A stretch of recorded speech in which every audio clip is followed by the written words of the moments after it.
দেশের জার্সিতে হাসি মুখে কেরিয়ার শেষ করতে চান সাকিব। সম্প্রতি গণমাধ্যমে দেয়া সাকিবের এক বক্তব্যের জেরে বেশ আলোচনা তৈরি হয়।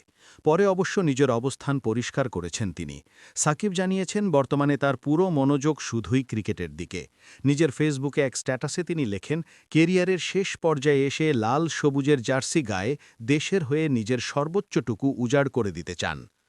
সুযোগ পেলে দেশের জার্সিতে আরও ভালো পারফরম্যান্স উপহার দিতে চান সাকিব আল হাসান। ছবি সংগৃহীত। সুযোগ পেলে দেশের জার্সিতে আরও ভালো পারফরম্যান্স উপহার দিতে চান সাকিব আল হাসান। রাজনীতি ইস্যুতে কথা বলার পর সমালোচিত হন সাকিব। তার প্রায় ১২ ঘণ্টা পর নিজের অবস্থান পরিষ্কার করলেন তিনি।